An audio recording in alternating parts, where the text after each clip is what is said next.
যখন দেখবেন বৃষ্টি হচ্ছে তখন দোয়া করবেন, দোয়া কবুল হবে ইনশাআল্লাহ।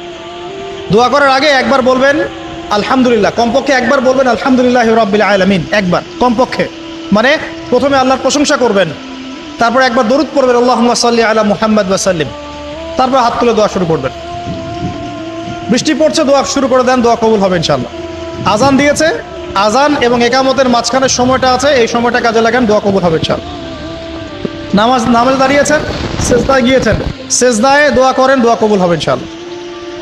প্রশ্ন করে অনেকে যে ভাই সেজদায় কি বাংলায় দোয়া করা যাবে? হ্যাঁ যাবে, যদি আপনার নামাজটা নফল নামাজ হয়। কোন নামাজ হয়? ফরজ নামাজে করবেন না, নফল নামাজে করতে পারেন ইনশাআল্লাহ। সেজদায় বান্দা আল্লাহর সবচেয়ে কাছাকাছি থাকে, এই সময়ে বেশি বেশি দোয়া করতে রাসূল সাল্লাল্লাহু আলাইহি ওয়াসাল্লাম তাগিদ দিয়েছেন। দোয়া করলে ডাইরেক্ট কবুল হবে ইনশাআল্লাহ। পিতা মাতার খেদমত করে দোয়া করেন, দোয়া কবুল হবে ইনশাআল্লাহ।